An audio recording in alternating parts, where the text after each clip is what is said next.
Greetings, Mike Nelson, CEO, Efficient Lending Incorporated, with my second installment on non-QM loans. Today's topic is going to be on really just examples of what actually are non-QM, non-qualified loans. The first installment, go back and check it out if you haven't seen it, are just defining, why do they exist, what they are. Today we're going to talk about examples of actual loan products, and then the next installment is going to be, okay, non-QM is right for me. What are my next steps? How do I go about getting one of these types of loans? Look, this series is designed for real estate agents. Just have a basic understanding of these loans, and I promise you, you're going to be able to expand your client base. You're going to see new opportunity. You're going to grow your business. And for buyers out there, self-employed buyers, investors, if you just have a basic understanding of these products, you're going to see your strengths in a different light, and hopefully open up some more opportunity for you as well. All right, let's just jump right into it. There are basically four buckets, really five. We're going to talk about four today. Buckets of non-QM loans, non-qualified mortgages. The first are really targeted toward self-employed borrowers. The second bucket is tied to investors. The third are what called agency, non-agency, agency plus. You'll hear it in different areas. And then the fourth is called asset qualification. So let me just go over real quick what each one of these type of buckets are for.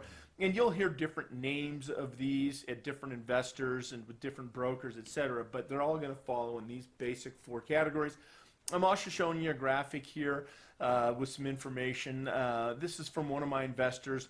Look, the qualifications are going to be different across all investors, but this gives you a foundation, an idea of what bucket you'll fall in and what kind of criteria you have to qualify. It's going to be different for each investor. It's going to change over time. But it's a good framework to start. Let's talk with bank statement. A bank statement loan is targeted for self-employed borrowers. So typically the self-employed are going to have a CPA doing expense and cash flow analysis, tax information for their company. And so the criteria to qualify for a mortgage is different than what your tax returns might say. The two different metrics or standards, so to speak. You got to have a CPA doing their job, but you also want to be able to qualify for a mortgage, because there's a lot of self-employed borrowers who are really strong financially and they can qualify. So what we do on bank statement loans, we're looking at either personal bank statements, business bank statements, or a combination of the two. We're looking at the cash flows coming in on those statements. And we're using other debt-to-income ratios, loan-to-value ratios, assets, other qualification metrics as well to determine if, in fact, that borrower or borrowers will qualify. That's the first one. The second one would be investors. So in investors, investor may have one property or multiple types of property, and those properties, because they're investments, are spinning rental income and whatnot. So in that particular category, we may not look at the borrower's actual income, but what we are going to look at is what type of income these properties generate relative to the expenses against those properties. And so that will be the criteria for qualification. In a lot of cases, those taxes are only used in that type of environment to prove that there is, in fact, investment properties happening and they are generating revenue. So we've got bank statement for the self-employed, investors for people investing in properties. And then the third bucket we have is agency plus. Agency plus. So the agencies are Fannie Mae, Freddie Mac, and they have specific guidelines of things like foreclosure, bankruptcy, derogatory credit events, things of that nature. So let's say we have a really strong borrower, but they have one of the derogatory issues on their credit report that falls outside of agency guidelines.